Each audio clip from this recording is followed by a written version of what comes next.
الله جل شانه فرمایي والذین یتوفون او هغه خلک چې هغه مړه کړلی شي منکم ستاسو نه ویذرون ازواجا او پرېږدي دوی خپلې بیبیانې وصیة لازواجهم وصیت دې وکړي دوی د خپلو بیبیانو دپاره متاعا د ښېګړې الی الحول یا متاعا د فایدې وصیت دې وکړي الی الحول د یو کاله پورې غیر اخراج چې دا به نه وباسئ د دې خاوند د کوره فإن خرجنا که چېرته دوی وځي په خپله خوښه باندې نو فلا جناح علیکم نو بیا نشته دی په تاسو باندې څه ګناه فیما په هغه څه کې فعلن فی انفسهن چې کوي دا ښځې د خپلو ځانونو متعلق من معروف په ښه طریقه باندې والله عزیز حکیم او الله جل شانه ډېر زیات غالب دی او ډېر زیات حکمت والا دی په دې آیت کې دا خبره الله جل شانه کوي چې چېرته د یوې ښځې خاوند وفات شو نو دا ښځه به اوس عدت تیری د یو کاله پورې مخکې مونږ یو شانته خبره کړې وه چې د ښځې خاوند وفات شو نو 4 میاشتې او 10 ورځې عدت به تیری په دې آیت کې الله جل شانه فرمایي که د ښځې خاوند وفات شي نو دا ښځه به عدت تیری پوره یو کال په قصه باندې پوهېږي نو اوس دلته خو په دې آیاتونو کې مونږ ته تعارض ښکاري تضاد غونده ښکاري چې هلته یو شانته حکم او دلته بل شانته حکم دی نو بیا مفسرین په دې کې خپل اصطلاحات کوي او خپل تفاسیر کوي چې لکه د دې دواړو آیاتونو په خپل منځ کې څه تعارض شته دی که نه څه جګړه شته دی که نشته دی هلته یو شانته حکم راغلی هلته بل شانته حکم راغی نو بیا د دې 2 قسمه تفسیرونه کېږي یو تفسیر دا کېږي چې یاره دا آیت چې کوم دی نو دا لکه دا زړه خبره چې تاسو ته ما وویله چې لاول دا حکم و د دین اسلام په اوله کې چې د ښځې به خاوند وفات شو نو هغې ته دغه حکم و چې ته یو کال عدت تیر کړه ٹھیک شولی جي د هغې نه پس بیا دا آیت منسوخ شو او دغه بل آیت را نازل شو چې الله جل شانه فرمایل چې 4 اشهر و 10 4 میاشتې او 10 ورځې عدت به دا ښځې تیری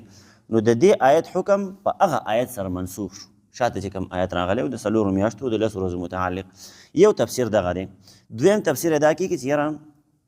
په دې آیت کې الله جل شانه ځان له یو مستقل حکم بیانوي ځان له یو مستقله مسله بیانوي او مسله دا ده چې هغه 4 میاشتې و 10 ورځې عدت خو په ښځه باندې واجب دی لازم دی پې دا به د خاوند په کور کې تیری خو دا یو کال عدت چې دلته کم تیر شو نو دا استحبابي امر دی یعنی دا حکم په درجه د استحباب کې دی مستحب حکم دی چې 4 میاشتې و 10 ورځې خو لازم دی په ښځه باندې چې د خاوند په کور کې تیری کړي خو دا یو کال تیرول چې کوم دی نو دا مستحب دی او په دې کې حکمت سره چې یو کال دی تیر کې عدت په دې کې حکمت دا دی چې یاره د ښځې 4 میاشتې و 10 ورځې پوره شوې نو ډاري کې د خاوند د کوره مه وباسه چې زه اوس وروره زموږ سره یې دلته قصه مې څه ختمه شوه مثال په طور باندې د خاوند رونه راولګي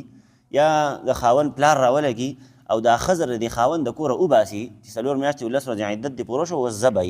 نو دغه زبردستي به پې نه کوې په قصه باندې پوهېږي دا پرېږده لږ وخته پورې پرېږده کاله پورې موقع وله ورکه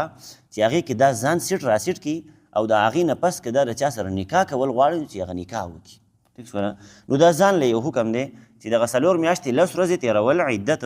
دغه خو واجب دی خو بیا دا یو کال تېرول چې کوم عدت دی نو دا مستحب دی دغه 2 تفاسیر کېږي به هر حال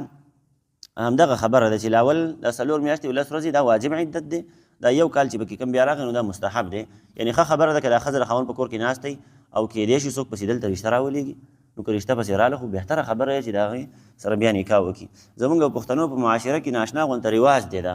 ابروز مې هم خبره کړې وه چې چېرته د ښځې خاوند وفات شو نو بس دا بیا په هغه کور کې هېڅ ته ناست دی بس واده ماده وله څوک نه کوي نه هغه پخپله څه د واده غږ کوي که هغه پخپله ورته زړه کېږي نو څه وایي نه وایي به چې هلکه دا خلک به راته وایي چې یو یې وفات شوی دی اوس بل سره واده کوي نو دا هغه خپل شرم د وجې نه څه نه وایي دا غلطه خبره ده په قصه باندې پوهېږي ښځه چې ځوانه ده او خاوند یې وفات شو ځوانه نه زه خو یم بوډۍ ده نو هم وله واده پکار دی په قصه باندې پوهېږي ځکه چې بچو ته کېناستې پلار ته کېناستې رونو ته کېناستې دا چې څوکو ته کېناستل دي هغو ته پته ده په قصه باندې پوهېږي کومه خور لور چې پلار د پلار په کور کې ناسته ده هغې ته پته ده چې یاره زما یې د پلار او زما یې د رونو او د دې خاندان د خلکو زما سره څه قسمه رویه ده په قصه باندې پوهېږي او پښتانه دې باره کې ډېر ناشنا ناشنا متل یې هم کوي خو دا چې د خاوند کور چې کوم دی که نه دا د ښځې خپل کور دی قصه پوهېږي ښځه که ډېره زیاته د پلار او د مور او د رونو ډېره زیاته خوښه وي ډېره زیاته ډېر مینه محبت وي ورسره خو چې کله دا راله او د پلار په کور کې کېناسته بیا یې د هغه مینې محبت پته لګي بیا د رونو د هغه مینې محبت او د نورو خلکو د خاندان والا د مینې محبت پته بیا لګي. نو د دغې وجې نه شریعت وایي چې بای نکاح وکړه، تا ته اجازت دی، عدت دې تېر کو. اوس تا یو بچی دوه درې بچي دي، داسې مسله نشته دی. داسې سړي سره نکاح وکړه چې هغه ستا سره دغه بچي ساتي، دغه بچو ته تنګ دي چې بای ستا سره زه نکاح کوم، بچي دې راولې زما سره به اوسېږي. که زما سره نه اوسېدل په خپله خوښه باندې اوس راغټ شوي دي بل ځای کې اوسېږي، بل ځای کې دې اوسېږي، څه مسله نشته دی. او اکثر ښځو دا خواهشه وي چې یاره نکاح وکړم، ځکه د خاوند نه بغیر د ښځې زندګي دا مشکله ده. د دغې وجې نه الله جل شانه فرمایي چې تاسو مونږ جوړی پیدا کړي. نو چې د جوړې نه یو لاړو مړ شو وفات شو، نو دا بله به اوس څنګه زندګي تېروي؟ هغې ته زندګي مشکله شي، بیا ګرانې، بیا وخت نه تېرېږي. نو د دغې وجې نه شریعت د هر چا د حقوق خیال ساتلی دی، د هر چا لحاظ یې ساتلی دی چې بھائی که دغه ښځې چې دا کومو ته یا طلاق میلاو شوی دی او یا یې خاوندان وفات شوي دي، نو د عدت د پوره کېدو نه پس دو ته اوس اختیار دی که دو د چا سره نکاح کول غواړي نو ودې کړي. اوس په دې آیت کې یوه بله خبره ده چې الله جل شانه فرمایي چې فلا جناح فإن خرجنا فلا جناح علیکم فيما فعلن في انفسهن من معروف. که چېرته دوی د دې کور نه وځي د دې کال په موده کې دننه مطلب 4 میاشتې او 10 ورځې عدت یې تېر کو، اوس دا ښځه د دغه کوره وځي، د خاوند د کوره وځي، نو که چېرته دا د ښه کار دپاره وځي نو تاسو په دې باندې بیا روک ټوک مه کوئ، د تاسو مه رانیسئ. ښه کار نه مطلب دا دی چې یاره دا د چا سره نکاح کول غواړي، جایز نکاح حلال نکاح د چا سره کول غواړي په صحیح طریقه باندې، نو بیا د دې رور د دې خاوند چې کوم هغه روریان دي یا پلار دی یا خاندان والا دي، نو هغو په دې ښځه باندې دا سختي نشي کولی چې بای ته به د پلانکي سره نکاح نه کوي، د پلانکي سره به کوي. نه جي نه، په دې باندې ستا حق نشته دی، په دې باندې خو اول خپل حق دی، د خپل ځان حق دی، ټیک شوله، په خپله هغه اختیار هغې ته حاصل دی.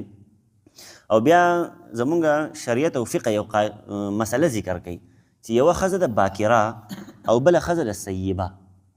سیبه هغه ښځې ته ویلی کېږي چې د هغې نکاح شوې ده او خاوند سره میلاو شوې ده، ټیک شوله که نه، او باکره هغې ته ویلی کېږي چې د هغې له واده ماده نه دی شوی. ښه پوهېږي. نو دا کومه چې باکره جنۍ ده د دې نه وایي پلار به تپوس کوي چې ستا دا نکاح مونږ د پلانکي سړي سره کول غواړو، نو ته یې ورسره کښې که نه خوښه دې ده او که دې نه ده خوښه، نو دا به اوس په څه طریقه باندې جواب ورکړي دا باکره جنۍ؟ دا خو په خپله په خوله باندې نه شي ویلی که نه چې او جي زما خوښه ده بس ورکوئ مې، داسې خو نه شي ویلی که نه. نو پیغمبر علیه صلات وسلام فرمایي چې کله یې وخندل بس دا د دې اجازت دی. مطلب یو سړی راغلی د خپلې لور نه تپوس وکړو پلانکې سړی ستا د رشتې دپاره راغلی څه چل وکړو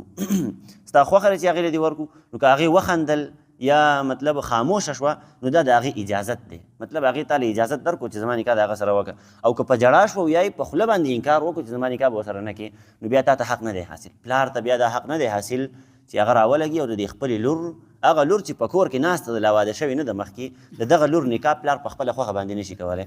دویمه چې دا کومه ښځه د سیبه د دې دپاره د شریعت دا مسله ده، مثال په طور باندې ښځه واده شوې وه، طلاق ورته میلاو شو او یا یې خاوند مړ شو، نو د دې عدت اوس تېر شو، اوس دا ښځه نکاح کول غواړي، ټیک شوله، نو د دې ښځې نه به ته تپوس کوې چې بای پلانکې سړی راغلی دی ستا سره نکاح کول غواړي، ستا څه خیال دی، ستا خوښه ده او که دې نه ده خوښه، نو تر څو پورې چې هغې په خوله باندې نه دي ویلي چې زما یا خوښه ده یا مې نه ده خوښه، تر هغې پورې په خندا مندا باندې او په غلي کېدو باندې د دغې طرف نه اجازت نشته دی. ښه څه باندې پوهېږي. نو بهرحال هلته پکې پلار ته اجازت نشته، نو خوا خسخر ته به پکې د کوم طرف اجازت میلاو شي، یا به پکې بل شي ته څه وایي رور ته لیور، هغه ته به پکې څه اجازت میلاو شي چې لکه تو راولګوه د پردۍ ښځې اوس نکاحونه د چا سره کوه او یا هغه منع کوه. نو بهرحال که دا ښځه چېرته د دې کوره وځي د عدت نه پس او دا نکاح کول د چا سره غواړي په صحیح طریقه باندې، نو دې ته اجازت دی. خو ها بیا په هغه صورت کې دا تاسو د کوره بار ته مه پرېږدئ چې په کم صورت کې دا غلط کار دپاره وځي. په څه باندې پوهېږي؟ یعنی دا د چا سره حرام تعلقات ساتي، ناجایز تعلقات ساتي، واده شوی و خاوند یې وفات شوی دی یا ول خاوند طلاق ورکړلی، اوس د پلار په کور کې ناسته ده یا د هغه خاوند په کور کې ناسته ده د مرګ نه پس، خاوند په کور کې ناسته ده او د خلکو سره ځان له لین دین برابر کړی دی، او کله د یو سره خبرې او کله د بل سره خبرې او کله د یو سره تعلقات او کله د بل سره تعلقات، که دا کار کوي نو ګوره بیا دغه خلکو ته اجازت دی، د رور چې د خاوند چې دا کوم روریان دي دو ته اجازت دی چې دا ښځه منع کړي چې هلکه ګوره دا کار مه کوه، دا کار دی غلط دی، په قسم باندې پوهېږي. او د داسې خلکو نه معاشره ډکه ده، ګوره د داسې قسمه ښځو نه معاشره ډکه ده. الله جل شانو دې معافي کوي مونږ ته، بعضې خبرې زه یم چې ونه شي، خو بهرحال ضروري ډېر شي ښځې داسې هغو طلاق میلاو شي، په قسم باندې پوهېږي، یا بعضې ښځې داسې د هغو خاوندان وفات شي، خاوندان یې مړه شي، دا یا د پلار په کور کې ناستې دي یا د سخر په کور کې ناستې دي، ټیک شوله که نه، دو ودونه هم نه کوي چې مطلب د چا سره نکاح وکړي، او دو بس بې ځای ځان له تعلقات جوړ کړي، د یو سره په موبایل باندې خبرې وکړو د بل سره. او په کورونو کې نن سبا خو داسې دور راغلی په کورونو کې د زیناګانو اړې جوړې شوي دي. خلکو په کورونو کې جوړې کړلي. کور ته پسې سړی راځي خاون او داسې مړه دا خو چې خاون یې مړ شو خو له ځان له خبره ده. خاون یې ښه ژوندی بې غیرته او بیا هم د هغه کور ته سړی راځي ښځې له. دا د نن سبا زمونږ مسلماني ده، زمونږ معاشره ده. مونږ وایو الله جل شانه خفه دی، الله جل شانه عذابونه رالیږي. نه به رالیږي، تا په خپل کور کې د زنا اډه کولاو کړي. داسې خلک په دې معاشره کې زمونږ په دې پښتنه معاشره کې شته دي، زمونږ په دې علاقو کې شته دي چې خپلو کورونو ته خپلو ښځو له سړي راولي ولکه راځي پیسې پې اخلي. یو درز غوبل احساس کړی په قصه باندې پوهېږي. نو دا داسې سړي ته پیغمبر علیه صلات وسلام دوس ویلی دی. دوس چې دا ښځې چلی که نه، ښځې خلکو له په پیسو باندې ورکوي، یا خپله ښځه چلی یا خپلې لوڼه چلی او هغو باندې پیسې اخلي او خلک راولي او د هغو سره پې زیناګانې کوي او دی په دغه کې ښه په سور کې ناست دی، شرم هم ورنه ورځي. داسې بې شرمي په دې خلکو کې ورنوتې ده، ناشنا بې شرمي ورنوتې ده چې هلکه دا ناشنا کارونه ستا مخې ته کېږي. ستا په کور کې بچي دي، ستا لوڼه دي، ستا په کور کې رونه دي، یا د رونو نه خو جدا شوی ځان له به په یو ځای کې په قصه پوهېږي. او ستا کور ته خلک را روان دی بې غیرته د اوس او ته په دغې باندې ستا څه پروا نه. داسې خلک داسې قصې راته کله ناکله څوک وکړي که نه زما د طبیعت خرابېږي یاره چې دا لا څنګه مخلوق دی مړ عجیبه غونته کارونه شروع دي. نو دغه ښځې ته د دې شیزونو اجازت نشته دی. اګر ښځې خاوند وفات شو او دوی عدت تېر کړو نو دا که اوس د خاوند د کوره وځي نو د دقې دپاره صرف وتلی شي چې د نکاح دپاره وځي. مطلب نکاح یې وشي بل کور ته واده شي. ټیک شوله. د دې حرامیتوبونو دپاره اجازت ورته نشته دی. بیا به دغه خاوند کور والا سختي هم کولی شي چې بهایي که نکاح کول غواړي د چا سره چې ویې کړو، که نه یې کوې نو په ځای کښېنه، بیا دا غلط کارونه مه کوه، حرامیتوبونه مه کوه. دقه خبر الله جل شانه کوي چې فإن خرجنا فلا جناح علیکم، که چېرته دوی وځي نو فلا جناح علیکم په تاسو باندې څه ګناه نشته دی. فیما فعلنا په هغه څه کې چې فعلنا فی انفسهن دوی یې کوي د خپلو ځانونو متعلق، یعنی چې خپل ځان متعلق څه فیصله کوي نکاح کوي وغیره نو تاسو دا مه نکاحوئ. من معروف معنی دا قیده چې ورسره ولګوو د معروف ده. نو که نکاح کوي نو اجازت وله ورکړه د کور نه بهر ته، که نکاح نه کوي بیا به یې بهر ته نه پرېږدي. والله عزیز حکیم او الله جل شانه ډېر زیات غالب دی او حکمت والا دی. وللمطلقات متاع بالمعروف او هغه ښځې چې هغو طلاق میلاو شي متاع د هغوی دپاره جوړه ده بالمعروف په ښه طریقه باندې. دا مثلا شاته ویلې ده حقا علی المتقین، دغه جوړه حق دی په متقیانو باندې. کذلک همدغه رنګې یبین الله بیانوي الله جل شانه لکم ستاسو دپاره آیاته خپل آیاتونه خپل احکامات لعلکم تعقلون دپاره دی چې تاسو پوه شئ په دې باندې، تاسو کې عقل راشي. بسم الله الرحمن الرحیم. په دې ځای باندې طلاق مسلې ختمې شوې. ښه دا څونه تقریبا یو 3 پاوه سبق مونږ په دې باندې ویل، بلکې یوه پاڼه پاتې ده. بقایا ټوله سپاره دغه طلاق مسله وه. نو طلاق مسلې په دې ځای باندې ختم شوې، دې نه پس بیا بل بحث شروع کېږي. بسم الله الرحمن الرحیم. والذین یتوفون او هغه خلک چې هغه مړه کړلی شي، یعنی الله جل شانه یې مړه کړي ښه منکم ستاسو نه، ویذرون ازواجا او پرېږدي دوی خپلې بیبیانې وصیتا نو وصیت دې وکړي لازواجهم د خپلو بیبیانو دپاره متاعا په د خیر ښېګړې یا د فایدې الی الحول د یو کاله پورې غیر اخراج چې دوی به نه وباسي. مطلب دا دی چې یو کال به دې ښځې ته ګوره پخوا زمانه کې چې کله د وصیت احکامات نه راغلي نو په هغه وخت کې دا حکم و ټیک شو د څه ورته وایي د میراث احکامات چې په کوم وخت کې نه و دین اسلام په اوله کې چې د میراث احکامات نه رانازل شوي نو په هغه وخت کې دا حکم و چې بایي سړی به د خپل مرګ نه مخکې وصیت لیکي د خپلو وارثانو دپاره وصیت کولی شي، د ښځې دپاره وصیت کولی شي. بیا چې کله د میراث احکامات رالل، میراث متعلق الله جل شانه احکامات را نازل کړل نو د هغې نه پس بیا د وارثانو دپاره د میراث اجازت د وصیت اجازت نه و چې هلکه ته د خپل زوی دپاره وصیت وکړې چې دله به دونه مال ورکوي، دې ښځې له به مې دونه ورکوي، دې ښځې له به مې دونه ورکوي. نه دغه اجازت نشته دی اوس، ځکه چې شریعت د میراث احکامات جاري کړي دي. زوی ته به دونه میلاویږي، ښځې ته به دونه میلاویږي، لور ته به دونه میلاویږي. نو دا حکم چې کوم دی دا مخکینی دی ښه د اسلام د اولني دور دی. وصیة لازواجهم وصیت دی وکړي دوی د خپلو بیبیانو دپاره متاعا د فایدې الی الحول د یو کاله پورې غیر اخراج چې دوی به نه وباسي. فإن خرجنا که چېرته دوی وځي فلا جناح علیکم نو په تاسو باندې څه ګناه نشته دی ای د خاوند کور والا. ټیک شوله که نه؟ یعنی خاوند کور والا باندې بیا څه ګناه نشته دی. فیما فعلنا په هغه څه کې چې دوی یې کوي فی انفسهن د خپلو ځانونو متعلق من معروف په ښه طریقه باندې.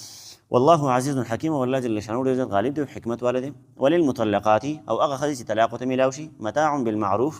د هغوی دپاره جوړه ده په ښه طریقه باندې. حقا علی المتقین دا حق دی په متقیانو باندې. کذلک یبین الله همدغه رنګې بیانوي الله جل شانه لکم ستاسو دپاره آیاته خپل آیاتونه لعلکم تعقلون دپاره دی چې تاسو پوه شئ. صدق الله العظیم.